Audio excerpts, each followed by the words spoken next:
Há uma pergunta que muitos evitam fazer e poucos têm coragem de responder: quem não será salvo? O apóstolo Paulo não fugiu dessa questão. Ele falou sobre isso com lágrimas nos olhos, com o coração pesado, mas cheio de amor. Ele não falava para condenar, e sim para alertar. Porque para Paulo, a mensagem da salvação não fazia sentido sem o aviso sobre a perdição. Ele entendia que quem ama a verdade precisa também falar a verdade, mesmo quando dói. Em suas cartas, Paulo revelou algo que ainda hoje muitos preferem ignorar. Nem todos os que falam de Deus ou que parecem espirituais serão salvos. Nem todos os que frequentam igrejas ou que sabem versículos de cor realmente vivem para Cristo. Ele descreve, com detalhes, 7 tipos de pessoas que caminham fora da salvação, não porque Deus não as queira, mas porque elas mesmas rejeitam o caminho da verdade. E Paulo fala tudo isso não como um juiz, mas como alguém que conhece a dor da distância de Deus. Ele mesmo já foi perseguidor, inimigo da cruz, até encontrar Jesus Cristo que o transformou completamente. Por isso, este vídeo não é uma mensagem de condenação, e sim de reflexão e esperança. Para que você se analise, porque se Paulo, o perseguidor, foi alcançado pelo amor de Cristo, qualquer um pode ser. Mas também é um alerta. Se continuarmos vivendo longe da verdade, sem arrependimento, sem mudança, estaremos entre aqueles que não herdarão o reino de Deus. Então, fique comigo até o final, porque hoje nós vamos entender, à luz da Bíblia, quem são os 7 tipos de pessoas que não serão salvas, segundo os ensinamentos do apóstolo Paulo. O primeiro grupo que o apóstolo Paulo menciona como pessoas que não serão salvas são aqueles que rejeitam a verdade de Deus. Paulo escreve em Romanos 1,18: a ira de Deus se revela do céu contra toda a impiedade e injustiça dos homens que detêm a verdade pela injustiça. Essa frase é profunda. Ele não está falando de pessoas que nunca ouviram falar de Deus, mas daquelas que conhecem a verdade, mas a suprimem, a abafam, a escondem debaixo da injustiça. Ou seja, não é ignorância, é rejeição consciente. Paulo continua dizendo que tudo o que pode ser conhecido de Deus está manifesto, porque o próprio Deus se deu a conhecer através da criação.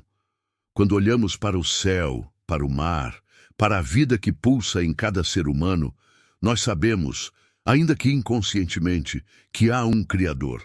Mas mesmo diante dessa evidência, muitos preferem viver como se Deus não existisse. Eles trocam a verdade de Deus por uma mentira. Trocam o Criador pelas coisas criadas. Trocam a glória eterna por prazeres momentâneos. E Paulo descreve o resultado disso: um coração obscurecido. Porquanto, tendo conhecido a Deus, não o glorificaram como Deus, nem lhe deram graças.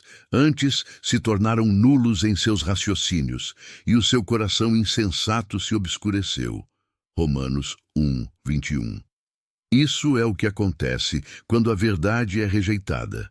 A mente se confunde, o coração endurece, e a pessoa começa a chamar o mal. Ela perde o senso espiritual e passa a viver guiada por si mesma, sem referência, sem direção, sem luz. Paulo diz que, por essa razão, Deus os entregou aos desejos do próprio coração. Isso não significa que Deus abandonou essas pessoas. Significa que ele respeitou a escolha delas. Quem rejeita a verdade, escolhe viver segundo a própria vontade. E quando a vontade do homem toma o lugar da vontade de Deus, o resultado é destruição. Paulo vai além e explica que essa rejeição à verdade se manifesta de várias formas. Em uma vida de idolatria, quando se adora qualquer coisa no lugar de Deus. Em práticas que desonram o corpo e o coração. Em atitudes que trocam a pureza por corrupção. E hoje, alguns exemplos de coisas que vêm tomando o lugar de Deus são o futebol, relacionamentos, vícios de novelas, séries, drogas e diversas outras distrações usadas pelo diabo para afastar as pessoas de Deus. E tudo isso nasce de uma raiz, a recusa em reconhecer a Deus como Senhor. Muitas pessoas dizem, eu acredito em Deus, mas vivem como se ele não tivesse autoridade sobre suas decisões. Essa é a essência da rejeição da verdade. Viver como se Deus fosse irrelevante. É conhecer a palavra, mas escolher ignorá-la. Paulo não está apenas descrevendo uma geração distante, ele está falando do nosso tempo. Vivemos em uma era que conhece mais sobre Deus do que nunca. Temos acesso à Bíblia em todos os formatos, cultos online, pregações, podcasts, estudos, devocionais.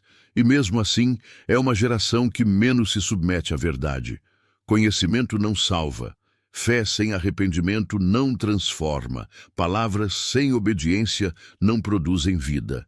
Por isso, Paulo diz que a ira de Deus se revela contra essa atitude.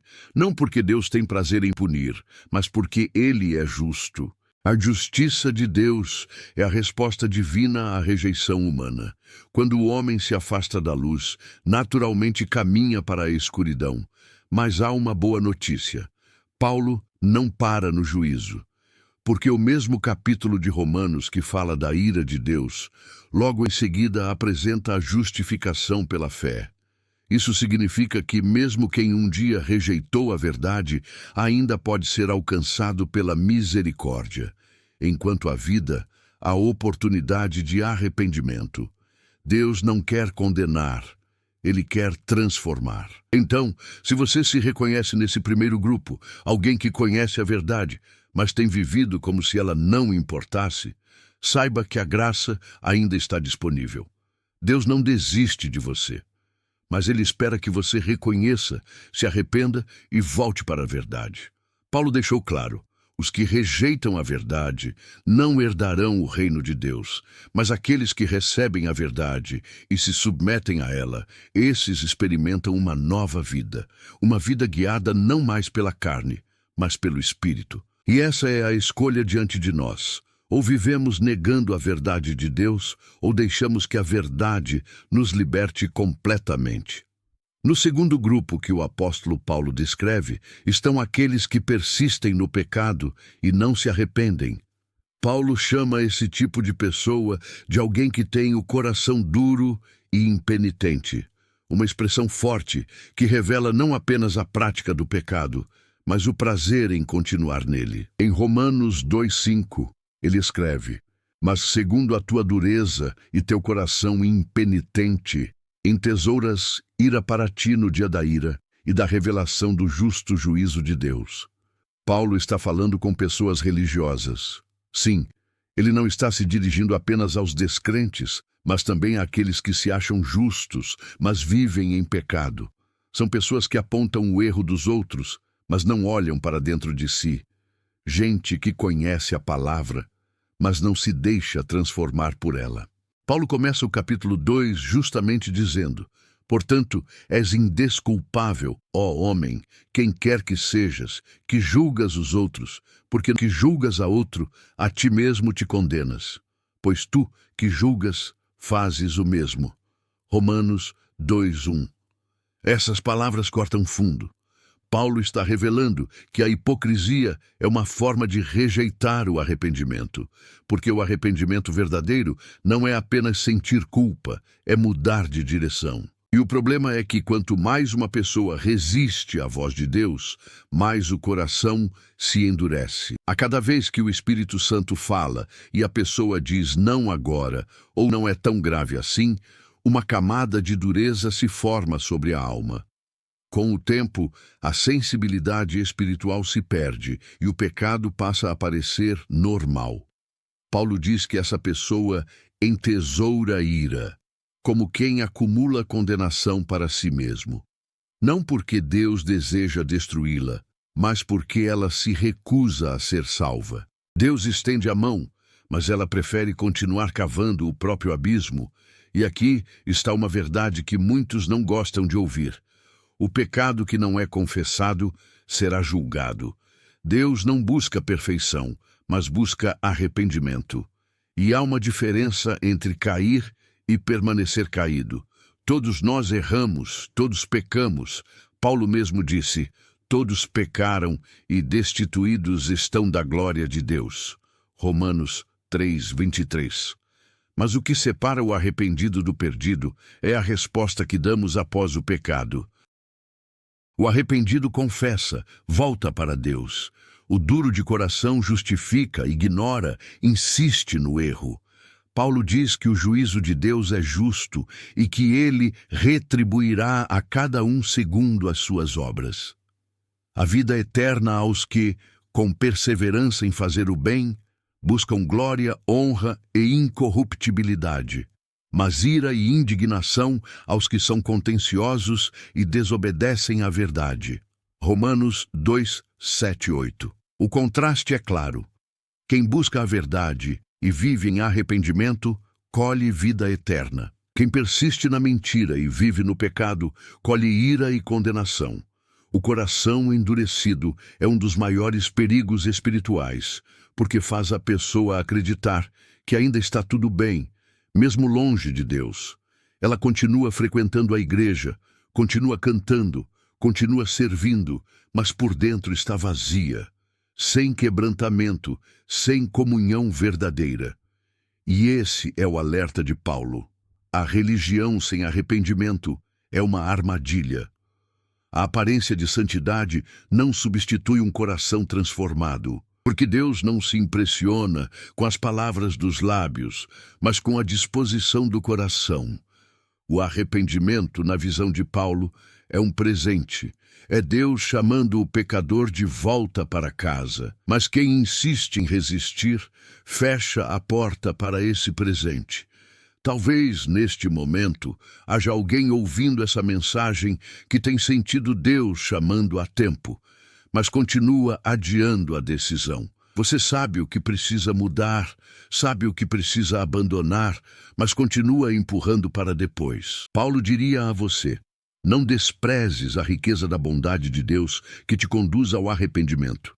Romanos 2:4. Deus não está te condenando, Ele está te chamando. Mas ignorar esse chamado é caminhar para a perdição. Hoje é o dia de responder. Hoje é o momento de dizer: Senhor, eu me arrependo, transforma meu coração. Porque os que persistem no pecado, os que amam mais as trevas do que a luz, os que endurecem o coração e se recusam a mudar, esses, Paulo diz, não herdarão o reino de Deus. Os que se humilham, se quebrantam e permitem que o Espírito Santo opere neles, esses encontrarão vida, perdão e salvação eterna. O terceiro grupo que o apóstolo Paulo menciona, entre os que não herdarão o reino de Deus, são aqueles que vivem segundo as obras da carne. Em Gálatas 5:19-21 ele escreve: as obras da carne são manifestas, as quais são prostituição, impureza, lascívia, idolatria, feitiçarias, inimizades, porfias, ciúmes, iras, pelejas, dissensões, heresias, invejas, homicídios, bebedices, glutonarias e coisas semelhantes a estas, acerca das quais vos declaro, como já antes vos disse, que os que praticam tais coisas não herdarão o reino de Deus. Paulo é direto. Ele não deixa espaço para interpretações suaves. Ele não diz os que tropeçam nisso, mas os que praticam, ou seja, os que vivem nisso continuamente, sem arrependimento, sem transformação. Para entender o que Paulo quer dizer, precisamos lembrar do contexto da carta aos Gálatas. Aquelas igrejas estavam divididas entre dois extremos. De um lado, pessoas tentando agradar a Deus através da lei e do esforço humano. Do outro, pessoas usando a liberdade cristã como desculpa para viver no pecado. E Paulo, inspirado pelo Espírito Santo, deixa claro que liberdade não é licença para pecar. Ele diz: andai no Espírito e não cumprireis o desejo da carne. Gálatas 5:16. O problema não é apenas o que a carne faz, mas quem está no controle. Se o Espírito Santo governa a vida, o pecado perde o domínio. Mas se a carne governa, o Espírito é sufocado. Paulo descreve essas obras da carne como algo que se manifesta naturalmente em quem vive longe de Deus. A prostituição e a impureza mostram o descontrole moral. A idolatria e a feitiçaria revelam a busca por poder fora da vontade de Deus. As invejas, iras, dissensões e heresias mostram o coração dividido, cheio de orgulho. E as bebedices e glutonarias apontam para o vazio interior, tentando ser preenchido por excessos. Mas o problema mais profundo não está apenas nas ações, está na natureza. Paulo quer dizer que quem vive nessas práticas mostra que a carne ainda está no comando, e quem é dominado pela carne não pode agradar a Deus. Romanos, essa é uma mensagem dura, mas necessária. Porque muitos hoje tentam conciliar as duas coisas: viver no pecado e ainda assim se considerar salvos. Querem o perdão, mas não querem a transformação. Querem a cruz, mas não querem negar a si mesmos. Mas o Evangelho, como Paulo pregava, não é um convite para continuar o mesmo, é um chamado para nascer de novo. E o novo nascimento se prova pelos frutos, não pelas palavras. Por isso, logo depois de listar as obras da carne, Paulo apresenta o fruto do Espírito. Mas o fruto do Espírito é amor, alegria, paz, longanimidade, benignidade, bondade, fidelidade, mansidão, domínio próprio. Gálatas 5, 22, 23. Veja que ele fala no singular, fruto, não frutos. Porque o fruto do Espírito é uma única natureza, a natureza de Cristo, que começa a brotar dentro de nós quando o Espírito Santo tem liberdade para agir. Paulo está dizendo que a carne e o espírito são inconciliáveis. Não dá para servir aos dois. Não dá para viver no pecado e dizer que o Espírito Santo habita plenamente. Não dá para se justificar dizendo, Deus me entende, quando, na verdade, o que falta é arrependimento. E é por isso que ele termina com um aviso sério. Os que praticam tais coisas não herdarão o reino de Deus. Note, ele não diz, Deus não os ama. Deus ama, e é justamente por amar que alerta. Mas o reino de Deus é lugar de santidade, de nova vida, de transformação. Quem insiste em permanecer na velha natureza, rejeita essa nova realidade. E você precisa se analisar e fazer essa pergunta. Será que eu ando pela carne ou pelo Espírito? O quarto grupo de pessoas que o apóstolo Paulo diz que não herdará o reino de Deus são os que vivem em injustiça e imoralidade. Em 1 Coríntios 6, 9 e 10, ele declara, não sabeis que os injustos não herdarão o reino de Deus? Não vos enganeis, nem impuros, nem idólatras, nem adúlteros, nem efeminados, nem sodomitas, nem ladrões, nem avarentos, nem bêbados, nem maldizentes, nem roubadores herdarão o reino de Deus. Essas palavras são como um espelho, não apenas para os coríntios, mas para todos nós. Paulo está escrevendo a uma igreja rica em dons espirituais, mas pobre. Era uma comunidade onde o pecado havia se infiltrado de forma sutil, e muitos achavam que poderiam continuar vivendo como antes, mesmo depois de conhecer a Cristo. Por isso, Paulo começa com uma pergunta. Não sabeis? Ele está lembrando que o Evangelho não é apenas sobre frequentar cultos ou ter dons, é sobre viver uma nova vida. E ele diz com clareza, os injustos não herdarão o reino de Deus. Mas o que é injustiça nesse contexto? Injustiça, para Paulo, não é apenas roubar ou enganar. É viver de modo contrário à justiça de Deus. É quebrar os princípios do reino e achar que isso não tem consequência. É usar a graça como desculpa para o pecado. É ferir pessoas, mentir, explorar, trair e ainda se justificar dizendo, Deus conhece meu coração. Paulo lista vários comportamentos que revelam um coração distante da santidade. Ele fala de imoralidade sexual, de idolatria, de ganância, de violência verbal e de vícios que dominam o ser humano. E o mais impressionante é que ele coloca todos esses pecados no mesmo nível, mostrando que diante de Deus, nenhum pecado é pequeno quando não há arrependimento. O centro da mensagem de Paulo aqui é este, não vos enganeis. Em outras palavras, não se iludam achando que é possível herdar o reino vivendo contra os valores do reino. Não se enganem pensando que Deus ignora a injustiça só porque Ele é amor. O amor de Deus é real, mas não cancela sua santidade. A injustiça é o oposto da natureza divina, e quem insiste nela mostra que ainda não foi transformado pelo Espírito.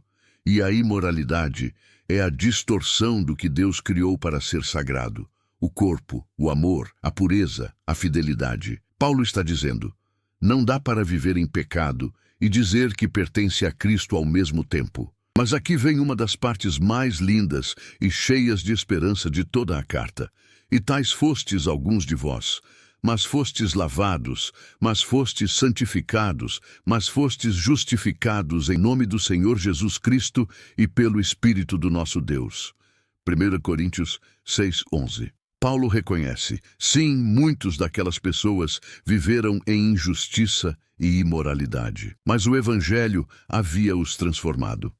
O passado deles não os definia mais. Eles tinham sido lavados, santificados e justificados. 3 palavras que representam a total restauração em Cristo. A lista que Paulo faz não é uma sentença final, é um convite à mudança. Ele não escreve para excluir, mas para despertar. Porque o reino de Deus não é para os perfeitos, é para os arrependidos. Mas quem se recusa a se arrepender, quem insiste em viver na injustiça, escolhe, por vontade própria, ficar de fora desse reino. Deus não exclui. As pessoas se excluem quando rejeitam a santidade. E a santidade não é uma regra fria, é o caminho da verdadeira liberdade. É o que nos separa da escravidão do pecado e nos aproxima da presença de Deus. Por isso, Paulo alerta: não vos enganeis. Não se engane achando que dá para servir a 2 senhores. Não se engane pensando que um estilo de vida dominado pelo pecado pode ser compatível com o Espírito Santo. Não se engane achando que Deus muda seus padrões porque a sociedade mudou. O mesmo Deus que salvou Paulo, um perseguidor, um pecador, é o Deus que salva hoje. Mas Ele não muda sua palavra para se adaptar a nós. Ele nos muda para nos adaptar à sua palavra. Entre todos os alertas de Paulo, este talvez seja o mais solene. Ele fala sobre os que não conhecem a Deus e os que não obedecem ao Evangelho. E diz de forma clara que esses não serão salvos. Em 2 Tessalonicenses 1:8-9, ele escreve: quando do céu se manifestar o Senhor Jesus, com os anjos do seu poder, em chama de fogo, tomando vingança contra os que não conhecem a Deus e contra os que não obedecem ao Evangelho de nosso Senhor Jesus Cristo, os quais, por castigo, padecerão eterna perdição ante a face do Senhor e a glória do seu poder. Essas palavras são pesadas, e Paulo sabia disso. Mas ele não está descrevendo uma lenda ou ele está falando de uma realidade espiritual, de algo que um dia se cumprirá diante de toda a humanidade. Paulo apresenta 2 tipos de pessoas nesse texto: os que não conhecem a Deus, os que conhecem, mas não obedecem ao Evangelho. Os primeiros representam aqueles que vivem longe de Deus, que talvez até acreditem em algo superior, mas nunca quiseram realmente conhecer a verdade. São pessoas que vivem sem buscar o Criador, que colocam outras coisas no centro da vida: o prazer, o sucesso, o dinheiro, o ego. Os segundos são ainda mais trágicos. São os que conhecem a mensagem do Evangelho, mas não a obedecem. Sabem o que é certo, sabem o que a palavra ensina, mas preferem continuar vivendo à sua maneira. Esses não são ignorantes espiritualmente, são rebeldes espiritualmente. Paulo está dizendo que conhecer o Evangelho e não obedecer é tão perigoso quanto ignorá-lo completamente. Por isso Jesus mesmo disse: a quem muito é dado, muito será cobrado. Lucas 12:48. O problema aqui não é apenas a falta de informação, mas a recusa em se submeter. É saber o que Deus quer e dizer: não quero.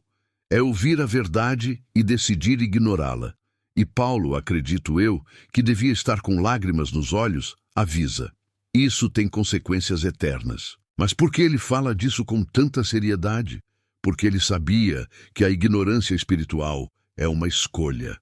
A natureza, a consciência e a palavra de Deus apontam para o Criador. E quem rejeita ouvir, rejeita também o convite à salvação. Deus não condena quem não ouviu o Evangelho, mas condena quem rejeita o conhecimento da verdade quando ela se manifesta. E o Evangelho não é apenas uma mensagem para ser ouvida, é um chamado para ser obedecido. Paulo diz em Romanos 1:5, recebemos graça e apostolado, para por meio dele levarmos a obediência da fé entre todas as nações. A verdadeira fé sempre produz obediência.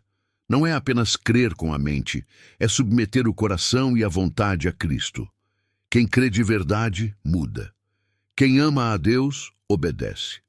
Como o próprio Jesus disse, se me amais, guardareis os meus mandamentos. João 14:15. Mas infelizmente, muitos hoje tratam o Evangelho como uma opinião entre tantas. Querem o Salvador, mas não querem o Senhor. Querem a graça, mas não querem o arrependimento. Querem o céu, mas não querem a cruz. E veja que Paulo usa uma imagem forte. O Senhor virá em chama de fogo, tomando vingança contra os que não conhecem a Deus. Isso não significa um Deus cruel, mas um Deus justo. O mesmo Deus que hoje oferece misericórdia, naquele dia trará justiça. E a justiça de Deus não é vingança humana. É a correção de todas as coisas, é o fim do mal, é a separação definitiva entre luz e trevas. Mas Paulo não termina com desespero. Ele termina com esperança, porque logo depois, em 2 Tessalonicenses 1:10, ele diz: quando vier para ser glorificado nos seus santos e ser admirado em todos os que creram. Ou seja, enquanto uns serão afastados da presença de Deus, outros viverão eternamente na sua presença. Tudo depende da resposta ao Evangelho. Conhecer a Deus é o começo. Obedecer a Ele é o caminho, e perseverar nele é a salvação. Paulo está nos lembrando de que a fé verdadeira não é apenas uma confissão de boca, mas uma transformação de vida. Entre todos os alertas que o apóstolo Paulo deixou, talvez nenhum soe tão atual quanto este. Ele escreveu não para o mundo de fora, mas para aqueles de dentro. Os que carregam o nome de Cristo, falam de fé, parecem espirituais, mas vivem uma religião sem poder. Em 2 Timóteo 3:1-5, Paulo diz: sabe, porém, isto, que nos últimos dias sobrevirão tempos trabalhosos, porque haverá homens amantes de si mesmos, avarentos, presunçosos, soberbos, blasfemos, desobedientes aos pais, ingratos, profanos, sem afeto natural, irreconciliáveis, caluniadores, incontinentes, cruéis, sem amor para com os bons, traidores, obstinados, orgulhosos, mais amigos dos prazeres do que amigos de Deus, tendo aparência de piedade, mas negando a eficácia dela. Destes, afasta-te. Paulo está descrevendo o que aconteceria nos últimos dias. E se olharmos ao redor, é difícil não enxergar que estamos exatamente nesse tempo. Ele fala de uma geração que mantém as formas da fé, mas perdeu a essência. Pessoas que ainda usam o vocabulário cristão, ainda frequentam templos, ainda cantam canções, mas vivem sem o poder transformador do Evangelho. A aparência de piedade é o disfarce da religiosidade sem comunhão. É o culto sem presença. É a oração sem quebrantamento. É o louvor sem entrega. É a fé que só existe na boca, mas não no coração. Paulo está alertando: haverá muitos que parecem crentes, mas que negam o poder de Deus na prática. Eles falam de Jesus, mas não vivem como Jesus. Conhecem as palavras certas, mas não têm vida no Espírito. Carregam a Bíblia, mas não deixam que ela os confronte.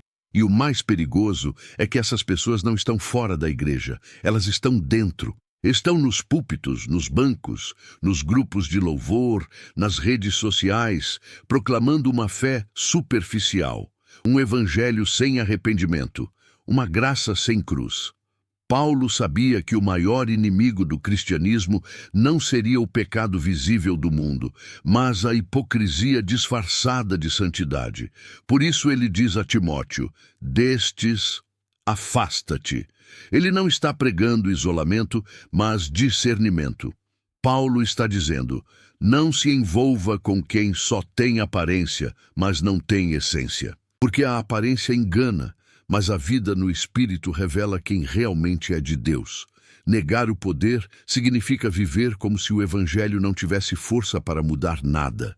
É conhecer a mensagem da cruz, mas continuar preso ao mesmo pecado. É falar de graça, mas continuar vivendo na mesma escravidão. É dizer: Deus é amor, mas nunca demonstrar esse amor nas atitudes. E essa é a grande tragédia dos últimos tempos. Muita religião, pouca transformação. Muitos falam de fé, poucos vivem pela fé. Muitos têm Bíblia, mas poucos têm arrependimento. Muitos falam do poder de Deus, mas não permitem que esse poder opere dentro deles. Paulo está dizendo: isso é negar o poder de Deus. Porque o verdadeiro evangelho não é teoria.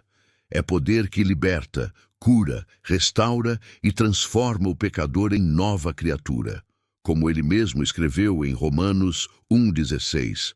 Porque não me envergonho do evangelho de Cristo, pois é o poder de Deus para a salvação de todo aquele que crê. E é justamente isso que muitos têm negado: o poder da transformação. Eles querem um evangelho que se adapte à vida deles, e não uma vida que se submeta ao evangelho. Querem um Jesus que abençoe seus planos, mas não um Senhor que governe suas escolhas. Mas o evangelho verdadeiro não é sobre aparência, é sobre essência. Não é sobre exibição, é sobre submissão. Não é sobre se mostrar espiritual, é sobre ser habitado pelo Espírito. O chamado de Paulo é claro: não viva de aparência. Não se contente em parecer cristão. Seja. Não negue o poder do Evangelho com uma vida vazia. Permita que o Espírito Santo transforme você por dentro, para que o que as pessoas vejam por fora seja reflexo do que Deus fez por dentro. Porque o reino de Deus não é uma performance, é uma presença. E quem vive apenas de aparência, sem a presença, não herdará o reino de Deus. O sétimo e último grupo que o apóstolo Paulo menciona, entre os que não serão, são os inimigos da cruz de Cristo. Em Filipenses 3:18-19 ele escreve: porque muitos há, dos quais muitas vezes vos disse, e agora também digo chorando, que são inimigos da cruz de Cristo, cujo fim é a perdição, cujo Deus é o ventre e cuja glória está na sua vergonha, os quais só pensam nas coisas terrenas. Essas são palavras pesadas, mas repare que Paulo as escreve chorando. Ele não está falando com raiva, mas com compaixão. Ele sente o peso de ver pessoas que um dia ouviram o Evangelho, mas escolheram rejeitar o caminho da cruz. O inimigo da cruz não é apenas quem a critica, é também quem a ignora. É quem diz amar Jesus, mas rejeita o sacrifício que a cruz exige: renúncia, arrependimento e obediência. Paulo fala sobre isso em contraste com o verdadeiro seguidor de Cristo. Nos versículos anteriores ele havia dito: esquecendo-me das coisas que atrás ficam e avançando para as que estão diante de mim, prossigo para o alvo. Filipenses 3:13-14. Ou seja, quem ama a cruz vive olhando para o céu, mas quem é inimigo da cruz vive preso à terra. Paulo então descreve o coração desses inimigos espirituais com 3 características. O Deus deles é o ventre. Isso significa que vivem guiados pelos próprios desejos. O ventre aqui simboliza as paixões, os apetites carnais, as vontades humanas. Eles não servem a si mesmos. Tudo o que fazem gira em torno do prazer, da satisfação pessoal, do conforto. São pessoas que colocam suas vontades acima da vontade de Deus. Paulo está dizendo: esses não são servos do Senhor, são servos de seus próprios desejos. E quem vive para agradar a si mesmo não consegue carregar a cruz. porque a cruz exige o contrário, negar a si mesmo. A glória deles está na vergonha. Isso é tremendo. Paulo fala de pessoas que se orgulham daquilo que deveriam se envergonhar. Gente que chama o pecado de liberdade, que celebra o erro como conquista, que transforma o que é santo em motivo de zombaria.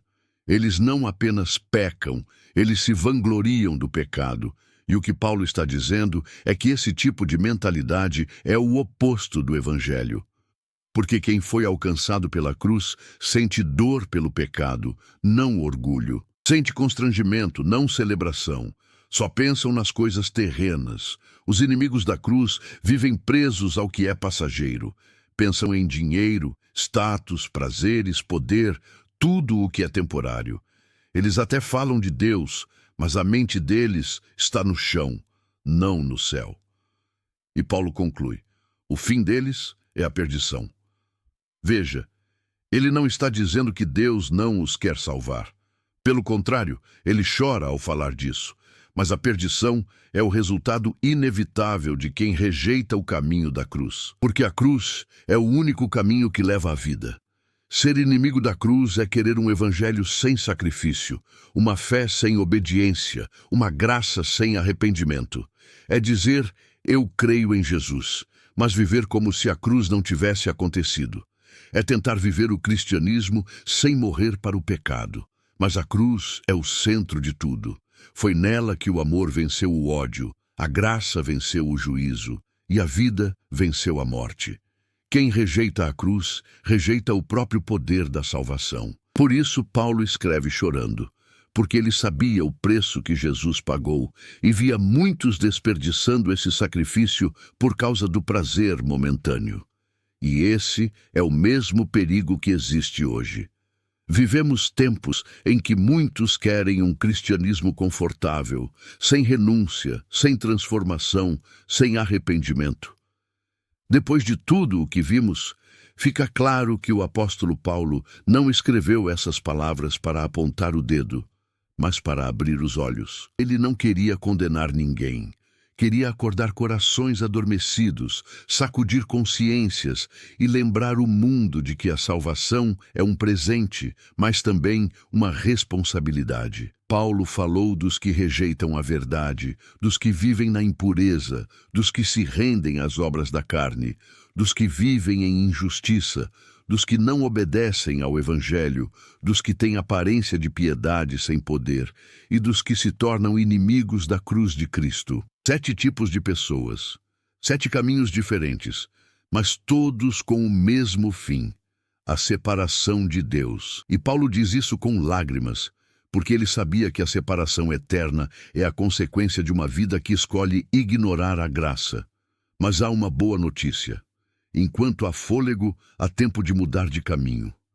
A cruz que ele um dia combateu se tornou o lugar da sua transformação. E essa mesma cruz está de pé, oferecendo perdão, nova vida e reconciliação para todos os que se voltarem a Cristo. Paulo nos lembra que o Evangelho não é um discurso de condenação, é um convite à redenção. É o chamado de um Deus que ainda diz: vinde a mim todos os que estáis cansados e oprimidos, e eu vos aliviarei. Mateus 11, 28. Então, se ao longo deste vídeo o Espírito Santo te mostrou algo, não ignore.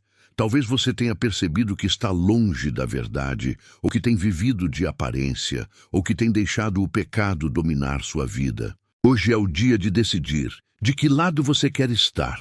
Você pode sair daqui o mesmo, ou pode sair transformado. A escolha é sua. Deus continua o mesmo, com os braços abertos, esperando por você.